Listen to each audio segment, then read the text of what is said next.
Did you ever wonder what would happen if the strongest mutants and the Alliance fought against each other? I mean, if we were to straight up consider the individual feats and potential of both sides, it would totally blow the roof off. But do you think the Alliance stands any chance against the broken villains of the fandom? Well, in order to answer this, I picked 8 of the strongest from each side and split them into 4 different phases. To make things easy, I'll start by revealing the first phase, and as the video goes on, we'll keep adding more characters until eventually we reach the end, where both sides will fight each other with their full strength. Since you already know the drill, the matchups are going to get wild. So like the video, subscribe to the channel, and let's get started. For starters, we've got the battle armor speaker and drill on one side, and the counter with the Emperor on the other. Heck, I know this isn't close to a fair fight, but you might be surprised by how things turn out. We're going to leave the counter up to the drill titan, while the battle armor speaker would have to face off against one of the strongest villains in his show. And just to be clear, this speaker titan is far beyond what he used to be in previous episodes.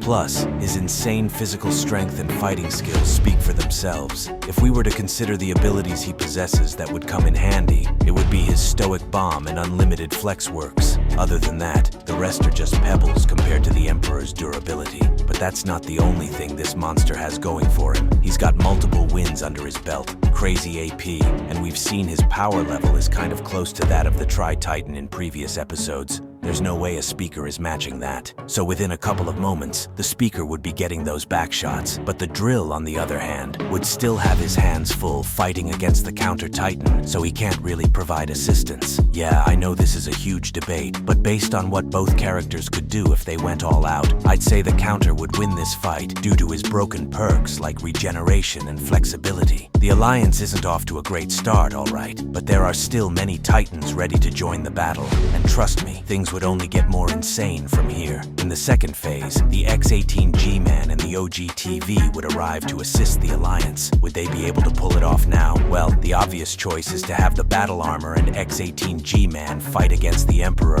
as they could use multiple combos and stuff. I mean, think about it. Adding Jimmy's atomic slash with the unlimited flex works, that's definitely going to do a number on the Toilet Emperor. But this could go even further, because that's not the only trick they've got. The G-Toilet could move extremely fast and is one of the best fighters of the Alliance. So, we're going to be seeing some epic fight scenes. Add that together with the battle armor speaker's fighting style, and they've got the upper hand, at least strong enough to hold out until the drill and TV get the job done. The OG TV would even things out on their end, bringing the fight to the Alliance's favor. Yeah, the counter has multiple abilities to defeat them individually, but that would be kind of difficult now, seeing as it's a 2v1, and they could cover for each other's weaknesses. So, they'd get the job done eventually and move on to help handle the Toilet Emperor. Without a doubt, he would be getting bodied. But now, the villains would bring in 2 more fighters to the mix, the Astro Juggernaut and Zombie Camera Titan. Yeah, things are starting to look ugly, but keep in mind that for this video, we'll be considering every single character in their prime. So characters like the X-18 Jimmy or Zombie Camera are in peak health, granting them access to all their crazy abilities and feats as well. Anyways, the major problem the Alliance would face here is the Toilet Emperor, as he remains the biggest threat, but I think there's a way to get around that. The Drill Titan would have to take on both the Astro Juggernaut and Zombie Camera combined, and yeah, I know it's going to be tough, but the Drill Titan has that insane speed and strength, which would probably give him a fighting chance, leaving the rest of the Titans to take on the Emperor and counter. Like I mentioned earlier, the battle armor and X-18 G-Man would be able to hold their own, while the OG TV is left to take on the counter. Seriously, that's not even a close fight. Even though the OG TV has crazy rays with different abilities, an energy sword, and crazy durability,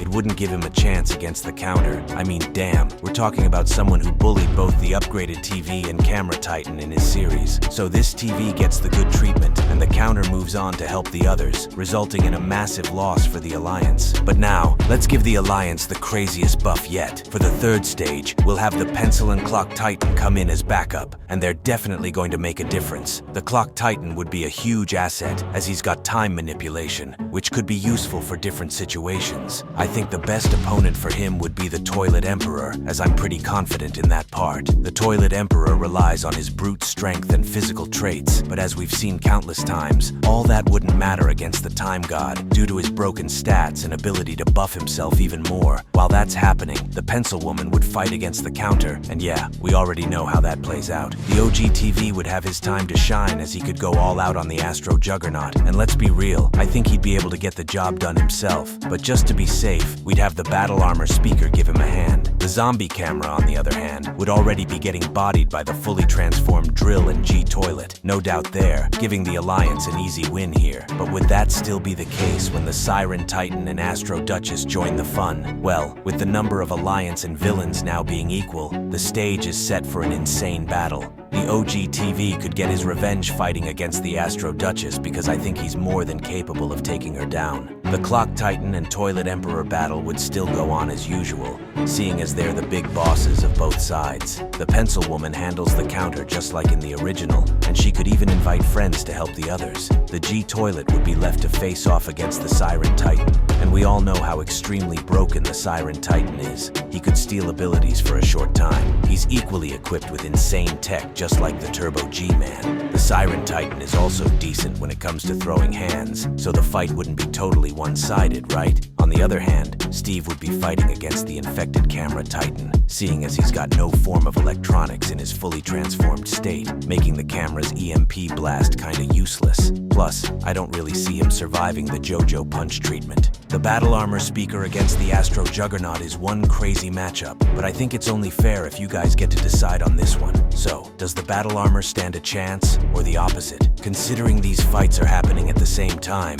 the Alliance Titans seem to be having the upper hand. So, as the battle drags, they'd eventually secure the victory. But that brings us to the final phase, where both sides would have to fight with everything they've got. For the Alliance side, the Computer Titan and Jimmy 5.0 would be joining the fun, and damn, that would significantly boost their overall strength. I mean, the Computer Titan has insane intellect, giving them the advantage, but that's not all, because adding his trump card hacking would completely make things even better. Now, I know Jimmy is actually considered a villain in the OG series and all that, but as of right now, he's kinda working with the Alliance, so I think that could still work. From the outside, you might think the Alliance really has the final matchup in the bag, right? However, that's not truly the case, as the villains are going to add just one character instead of two. And truth be told, this guy is completely strong enough to humiliate all the Alliance Titans, the Sinister, and I don't think I need to explain much. Adding this guy to the ranks of the villains completely turns the table. Not even the Clock Titan or anyone would be able to make a difference. With that, I think the answer is pretty clear now. No matter how you look at it, the villains in the fandom are just too powerful for the Alliance to handle. So for now, check out this video to see me rank the 10 most powerful Skibidi Toilet Titans.